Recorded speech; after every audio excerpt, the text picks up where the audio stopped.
अस्सलाम वालेकुम dear students, welcome back to my channel. आज का जो हमारा टॉपिक है वो है chapter 15 inheritance related guess paper 2024 के अंदर जो कि एक्सपेक्टेड है और इंडिकल क्वेश्चन। तो चलते हैं अपनी वीडियो की तरफ।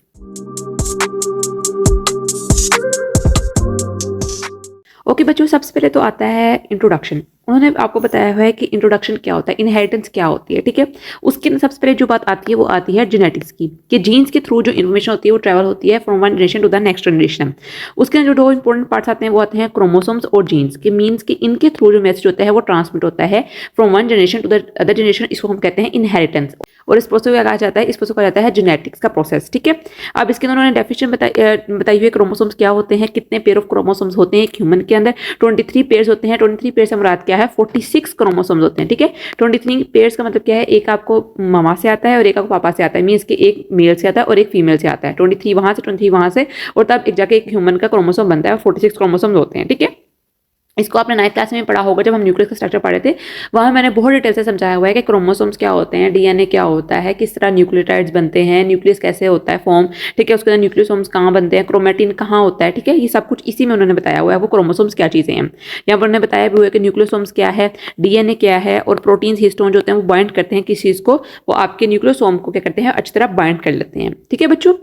देन है Watson and Crick model of DNA. ये आपको लोग आ सकता है कि Watson and Crick model DNA का सबसे एडवांस मॉडल है। वाटसन और क्रिक ने ये मॉडल दिया डीएनए का, उन्होंने बताया था कि जो डीएनए होता है वो क्या होता है, डबल स्ट्रैंड होता है, ठीक है। और इसके ऊपर क्या होता है, बेसिस लगी होती है, नाइट्रोजन बेसिस। यहाँ पर लिखा भी हुआ है स्पेसिफिक बेसिस होती हैं, जैसे एडेनिन, थायमिन, साइटोसिन और ग्वानिन, ठीक है। और जो आरएनए होता है इसका ऑपोजिट, ठीक है, वो सिंगल स्ट्रैंड होता है। और उसके अंदर क्या होता है, उसके अंदर हमारे पास जो एक एक्स्ट्रा जो आप कह लो नाइट्रोजन बेस होती है, ठीक है।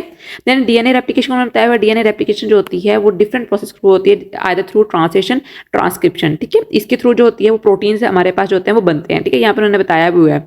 उसमें बताया कि how does the DNA of the chromosome work, कि जो ह्यूमन का क्रोमोसोम होता है डीएनए वो किस तरह काम करता है, ठीक है। तो यहाँ पर उन्होंने बताया हुआ है, आपने ये इसको लास्ट में देख लेना है। और यहाँ पर यही उन्होंने बताया कि डीएनए कैसे रेप्लिकेट करता है। जब ये डीएनए रेप्लिकेट करते हैं तो क्या होता है, हमारे पास ट्रांसलेशन भी होती है, ट्रांसक्रिप्शन भी होती है, और न्यू क्रोमोसोम्स बन रहे होते हैं, ठीक है बच्चों। आपने इसको देख लेना है। ये सारा लॉन्ग में आएगा ट्रांसक्रिप्शन और ट्रांसलेशन का, ठीक है। आपसे पूछ सकते हैं कि ट्रांसलेशन का मैकेनिज्म क्या होता है, ट्रांसक्रिप्शन का मैकेनिज्म क्या होता है। देन बच्चों ये आपका सारा लॉन्ग है, इसलिए मैं इसको इतना स्किप कर रही हूँ, क्योंकि आपने इसको लॉन्ग में तो मुकम्मल तौर पर याद करना ही करना है, ठीक है। देन है जीनोटाइप्स एंड इट्स टाइप, ठीक है। अब genotype and it's type, basically genotype क्या चीज़ है, जीनोटाइप क्या होता है कि डिफरेंट जीन्स आपस में जब कंबाइन करते हैं तो वो एक आपको एक फीचर देते हैं, ठीक है। आपको एक स्पेसिफिक फीचर देते हैं, उसको हम कहते हैं जीनोटाइप, ठीक है। अब डिफरेंट टाइप ऑफ जीनोटाइप होते हैं, एक होमोजाइगस होता है, एक हेटेरोजाइगस होता है। यहाँ पर लिखा भी हुआ उन्होंने, आपने इसकी डेफिनेशन कर लेनी है, ठीक है। और ये डिपेंड करती है डिफरेंट एलील्स के ऊपर, ठीक है। और एलील्स भी कुछ क्या होते हैं, कुछ डोमिनेंट होते हैं, कुछ रिसेसिव होते हैं। आपने देखा होता है कुछ बंदों के अंदर कुछ ट्रेट जो होता है वो ज्यादा होता है, ठीक है। तो इसका मतलब क्या होता है कि वहाँ पर डोमिनेट कोई चीज कार्य होती है, ठीक है। कुछ लोगों के अंदर क्या होता है, हाइट जो होती है वो ज्यादा होती है, यहाँ पर लिखा भी हुआ कहीं पर, ठीक है। हाइट कुछ लोगों में ज्यादा होती है, इसका मतलब क्या है कि वहाँ पर डोमिनेट एलील है किसी का, हाइटनेस का, ठीक है, लंबाई का। और जिनकी छोटी होती है उनके अंदर रिसेसिव एलील होता है, ठीक है। आपने इसको देख लेना है। देन फिनोटाइप, ये यहाँ पर लिखी हुई फिनोटाइप क्या होता है, बेसिकली फिजिकल अपीयरेंस जिस चीज की बंदे को कहते हैं उसको फिनोटाइप कहा जा सकता है। देन है मेंडल्स लॉ ऑफ इनहेरिटेंस, बहुत बहुत इंपॉर्टेंट है ये। मेंडल्स लॉ ऑफ इनहेरिटेंस के ऊपर लॉन्ग नहीं आता, बल्कि इसके दो लॉ हैं उसके ऊपर लॉन्ग आ सकता है, जैसे लॉ ऑफ मेंडल असॉर्टमेंट का, इंडिपेंडेंट असॉर्टमेंट का आ सकता है। सबसे पहले हम बारी बारी करके इनको देखते हैं और उनके ऊपर लॉन्ग कैसे आ सकता है, ठीक है। आपने इसका पूरा प्रिंसिपल याद करना है कि इसने कैसे एक्सपेरिमेंट किया था। सबसे पहले आता है मेंडल्स लॉ ऑफ सेग्रीगेशन के, उसने एक मेंडल ने दिया था लॉ ऑफ सेग्रीगेशन। उसने एक ही पी प्लांट के 7 डिफरेंट ट्रेड्स लिए थे, ठीक है। यहाँ पर लिखा हुआ है 7 पेयर लिए थे, और कहते हैं 14 टोटल उसके डिफरेंट टाइप्स थी, 7 पेयर्स थे। यहाँ पे उन्होंने लिखा भी हुआ है, देखो जैसे सीड शेप। आपसे पूछ सकते हैं कि कौन से 7 टाइप्स थी या 7 पेयर्स थे जो कि मेंडल ने लिए थे, किस प्लांट के, पी प्लांट के, ठीक है। ये आपने लाजमी देख लेना। और ये भी देखना है कि सीड कलर उसने कौन से चूज किए थे, ग्रीन और येलो का आपसे एमसीक्यू आ सकता है, बट ये बहुत बहुत इंपॉर्टेंट है, एमडी कैट में भी आता है और एफएससी के अंदर भी आता है। वो आपसे पूछ सकते हैं कि उसने पोर्ट कलर किस तरह का लिया था, ग्रीन और येलो में लिया था, ठीक है। वो पूछ सकते हैं कि स्टेम की लेंथ किस टाइप की थी, लॉन्ग ली थी, शॉर्ट ली थी, मीडियम ली थी, ठीक है। इस तरह पूछ सकते हैं आपसे, आपने इसको हिसाब से इसको देख लेना है। और आपने क्रॉस इसका लाजमन याद करना है, क्रॉस बहुत इंपॉर्टेंट है। आप इसके अंदर थ्योरी ना भी याद करो ना और क्रॉस कर लो याद, तो आपका क्वेश्चन कंप्लीट हो जाता है, ठीक है। इसके अंदर इतना परेशान होने की जरूरत नहीं है, ठीक है। उसके बाद आता है बच्चों Mendel's law of independent assortment. अगर आपको लॉ ऑफ सेग्रीगेशन के ऊपर लॉन्ग आ रहा है तो आपने ये करना है, सबसे पहले तो आपने बताना है कि मेंडल कौन था, उसने क्या काम किया था, ठीक है। उस वक्त आपने डिफाइन करनी है, डेफिनेशन देनी है मेंडल्स लॉ ऑफ सेग्रीगेशन की, ठीक है। उस वक्त आपने उसका पूरा प्रैक्टिकल लिखना है, प्रैक्टिकल भी लिख सकते हो या प्रोसीजर भी लिख सकते हो, ठीक है, या फिर इसके स्टेप्स भी लिख सकते हो कि इस तरह उसने किया था। उस वक्त आपने इसका पूरा एक जो आपने क्रॉस है उस आपने लिखना है Mendel's law of segregation cross, ठीक है। तो क्रॉस आपने उसका पूरा बताना है, ठीक है बच्चों। इस तरह आपका लॉन्ग अटेम्प्ट होगा तो 10/10 आपके जो 8/8 मार्क्स हैं वो फुल इंशाल्लाह आ जाएंगे।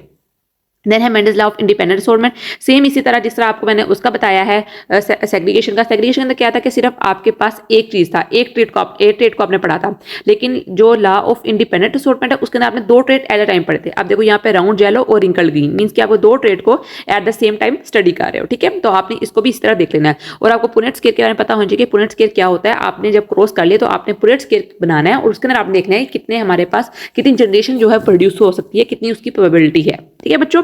यहाँ पे उन्होंने लिखा भी होगा, देखो आरसी पुनेट के बारे में लॉ ऑफ लिखना वैसे जैसे मैंने आपको बताया है। देन है कोडोमिनेंस एंड इनकम्प्लीट डोमिनेंस, ठीक है, ये भी आपको लॉन्ग आ सकता है। कोडोमिनेंस क्या होती है, इनकम्प्लीट डोमिनेंस क्या होती है, ये ब्लड ग्रुप की इन्होंने आपको एग्जांपल दी है कि कुछ जो होते हैं ब्लड ग्रुप क्या होते हैं वो कोडोमिनेंस जो सॉरी होती है इनकम्प्लीट डोमिनेंस उसके थ्रू पैदा होते हैं। मैंने आपको पहले बताया था कि जब एंटीजन ए होगा तो उसका ब्लड ग्रुप भी सेम होगा, लेकिन एंटीबॉडी जो होगा उसका क्या होगा, टोटली ऑपोजिट होगा। इनकम्प्लीट डोमिनेंस क्या होती है, यहाँ पर मैंने बताया कि इनकम्प्लीट डोमिनेंस आपने देखा होगा कुछ प्लांट के कलर क्या होते हैं, डिफरेंट होते हैं, कभी डार्कर से लाइटर शेड के अंदर आते हैं, वो क्या होती है, वो इनकम्प्लीट डोमिनेंस उनके अंदर हो रही थी, इनका भी क्रॉस होता है, ठीक है। यहाँ पे उन्होंने बताया हुआ है, देखो आपसे सिर्फ इसका क्रॉस ही पूछ सकते हैं, वो आपसे पूछ सकते हैं कि क्रॉस बताएं इनकम्प्लीट डोमिनेंस का, शॉर्ट में पूछ सकते हैं, लॉन्ग में भी पूछ सकते हैं। अटेम्प्ट उसी तरह करना जिस तरह लॉ ऑफ सेग्रीगेशन किया और लॉ ऑफ इंडिपेंडेंट असॉर्टमेंट का मैंने आपको बताया, ठीक है बच्चों। देन है वेरिएशन एंड एवोल्यूशन, वो पूछ सकते हैं वेरिएशन क्या होती है, एवोल्यूशन क्या होती है, ठीक है। आपको इन दोनों की डेफिनेशन आनी चाहिए। और मोस्ट इंपॉर्टेंट जो पार्ट है वो ये है कि वेरिएशन और एवोल्यूशन के क्या स्टेप्स है, ठीक है, किस तरह ये अफेक्ट हो रही है और किस तरह ये होती है, वेरिएशन या फिर एवोल्यूशन, ये पॉइंट है आपने लाजमन देख लेने हैं। देन है डिसकंटिन्यूअस एंड कंटिन्यूअस वेरिएशन, ये भी बहुत बहुत इंपॉर्टेंट है, ये हम लोगों ने पूरा पूरा पैराग्राफ बना के लिखा है, तो आपने इसको पढ़ लेना है कि कहाँ तक डिसकंटिन्यूअस है और कहाँ पे कंटिन्यूअस है, ठीक है। अगर आपको डिफरेंस देना है तो आपने पूरा पैराग्राफ की फॉर्म में नहीं लिखना, एक पॉइंट लिखना है, मींस कि दोनों की डेफिनेशन लिखनी है, फिर उसका डिफरेंस लिखना है, ठीक है, उसकी भी प्रॉपर्टीज लिखनी है, फिर उसकी स्पेसिफिक एग्जांपल देनी है, इस तरह क्वेश्चन अटेम्प्ट करके आना है। देन है variation leads to evolution sorry, ठीक है। अब यहाँ पर उन्होंने जो मेन पाता वो है थ्योरी ऑफ स्पेशल क्रिएशन और थ्योरी ऑफ नेचुरल सेलेक्शन, ये दो थ्योरी जो है बहुत बहुत कॉमन है, ठीक है, साइंस के अंदर, बायोलॉजी के अंदर। कुछ साइंटिस्ट कहते हैं कि जो इंसान होता है वो क्या कहता है खुद ब खुद इवॉल्व हुआ है, ठीक है, उसके अंदर कोई मतलब कि चेंजेस नहीं आई हैं, ये करते हैं जैसा था वैसे आता जा रहा है। लेकिन जो डार्विन की थ्योरी थी, ठीक है, उसके मुताबिक क्या था कि आप जो थे पहले क्या थे, आप एक स्मॉलेस्ट ऑर्गेनिज्म थे, ठीक है, उस बाद आपके अंदर एवोल्यूशन होती है और आप एक अच्छे और मेच्योर ऑर्गेनिज्म या ह्यूमन बन चुके हो, ठीक है। ये सारी की सारी जो आपकी साइंस है या मॉडर्न बायोलॉजी है वो इसके ऊपर डिपेंड करती है, थ्योरी ऑफ नेचर सेक्शन के ऊपर, ठीक है। आपने इसको देख लेना कहाँ पर इसने एक्सपेरिमेंट किया था अपना जाके। देन है मैकेनिज्म ऑफ एवोल्यूशन या नेचर सेलेक्शन, आप इसको अच्छी तरह देख लो, लॉन्ग भी आ सकता है आपको। यहाँ पर उन्होंने क्रॉस बताया हुआ है किस चीज का, इस क्रॉस करने बेसिकली उन्होंने बताया हुआ है कि किस तरह जो नेचर सेलेक्शन होती है वो हो रही होती है, ठीक है।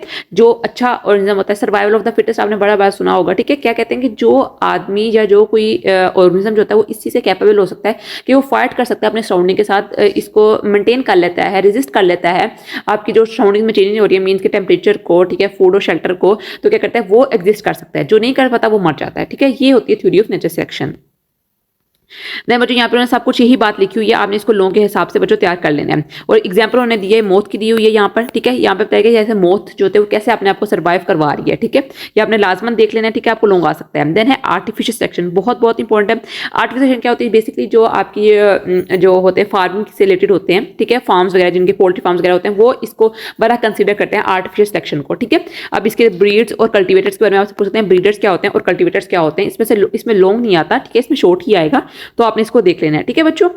देन है आपका ये पॉपुलेशन और gene genetic algorithm evolution flow, ठीक है, इसको आपने क्या करना है, अब मैं समझाने बैठ के तो आपका टाइम बहुत वेस्ट होगा, ये आपने मुझे उम्मीद है कि आपने इसको समझा होगा, ठीक है। ये आपसे शॉर्ट में पूछ सकते हैं क्या जेनेटिक फ्लो होता है, इसका फ्लो चार्ट आप बनाए तो आपको बनाना आना चाहिए, ठीक है बच्चों। देन अंडरस्टैंडिंग द कांसेप्ट है, अंडरस्टैंडिंग कांसेप्ट में बेसिकली अंडरस्टैंडिंग कांसेप्ट के अंदर बच्चों लॉन्ग ही होते हैं, ठीक है, वो लॉन्ग को उन्होंने दिया होता है कि कांसेप्ट के आपने थ्रू उसको सोल्व करना है, ठीक है। एक एग्जांपल मैं बता देती हूँ, देख लो यहाँ पर explain how Mendel prove the law of independent assortment, long ही है ना, देख लो उन्होंने किसका कॉन्सेप्ट कर दिया कि आप बताओ कैसे प्रूव करोगे कि मेंडल ने लॉ ऑफ इंडिपेंडेंट असॉर्टमेंट दिया था, तो आपने सिर्फ क्या करना है उसका पूरा जिससे मैंने आपको स्टेप्स बताए हैं उसका देख लेना, उसको आपने कर देना तो आपके फुल बाय फुल मार्क्स आ जाएंगे। देन बच्चों आपके शॉर्ट क्वेश्चन है, इसको आपने लास्ट में करना है, एक्सरसाइज की कोई चीज नहीं छोड़नी है, पहले आपने बुक करनी है उसके बाद आपने कैसे पेपर की तरफ जाना है।